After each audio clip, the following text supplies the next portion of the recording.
பேட்டி யாரும் எனக்கு கொடுக்க மாட்டாங்களேன்னு கேட்குறேன். விஜய் வந்து எப்படின்னு தெரியல. எத்தனை வருஷம் ஆகுது அவர் வந்து? ஒரு வருஷம் இருக்குமா அரசியல்ல? கொரோனா வந்தது, வந்தாரா அவர் வெளியோ? எல்லாம் வந்தாங்க. இந்த அறந்தாங்கி நிஷாக்குறாங்க பாரு, அவங்க வீட்டுக்காரன் அவங்களும் நைட்டி போட்டுக்கின்னு வந்து நின்றுக்குன்னு அந்த ஏழை ஜனத்துங்களுக்கு பசியா இருந்தாங்க. இவர் என்ன பண்ணாரு? ஒண்ணுமே பண்ணலையே. அப்புறம் அரசியல் பத்தி இவருக்கு என்ன தெரியும்? அப்புறமா எம்ஜிஆர் படம் போடுறாரு, ஜெயலலிதா படம் போடுறாரு. அவங்களாம் மக்களுக்கு எவ்வளவு செய்தவங்க. அவங்களாம் அவங்க எனக்கு பிடிக்கலனாலும் அவங்க செய்தவங்க. எம்ஜிஆர்லாம் நல்லா செய்தாரு. அப்ப அவரை வந்து நீ போட்டா போட்டு ஓட்டுற எப்படி? அது தப்பு தானே. அது நீ என்ன செய்த மக்களுக்கு சொல்லு.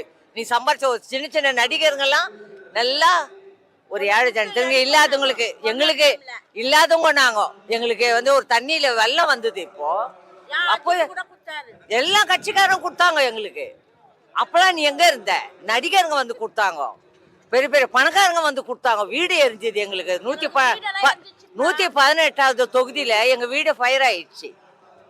அப்போ இவ்வளவு தண்ணியில எங்க தளபதி வந்துதான் எங்களுக்கு நின்று எங்களுக்கு வீடு கொடுத்தாரு. எங்களுக்கு படுக்க இடம் ஸ்கூல்ல விட்டாரு, ஒரு ஸ்கூல்ல எங்களுக்கு பெட்ஷீட் கொடுத்தாரு, எல்லாம் கொடுத்தாரு எங்களுக்கு. இருந்தாலும் அந்த ஏடிஎம் ஆளுங்க வந்து எங்களுக்கு உதவி பண்ணாங்க, நாங்க ஏத்துக்கணும். அதே மாதிரி காங்கிரஸ் ஆளுங்க வந்து உதவி பண்ணாங்க, பெரிய பெரிய பணக்காரங்க, முஸ்லீமுங்க எல்லாமே உதவி பண்ணாங்க. கிறிஸ்டினுங்க கட்ட துணி இல்லாத நடு ரோட்ல உக்காந்தோம் நடிகருங்க. அப்போ விஜய் எங்க போனாரு? விஜய் எங்க போனார்? ஒரு லாரன்ஸ் பேர் தெரியல, ஒரு சினிமால ஒரு விஜய் டிவில ஒரு ஊருக்கு வந்து செருப்பு கொடுக்கறாரு. ஒரு விஜய் டிவில ஒரு புரோகிராம்னா வந்து நிக்கிறாரு, பந்தா காமிச்சு நிப்பாரு. இப்படி என்ன காட்டுறாருன்னு தெரியல. இப்படின்னா எல்லாம் வாங்கும், எல்லாம் இப்படி வாங்கினா என்ன காட்டுறாருன்னு எனக்கு ஒண்ணுமே புரியல. அவர் எப்படி வந்தாரு? யாரை பத்தி தெரியும்? எந்த அரசியலை பத்தி தெரியும்? எந்த நாட்டை பத்தி தெரியும்? எந்த தெருவை பத்தி தெரியும்?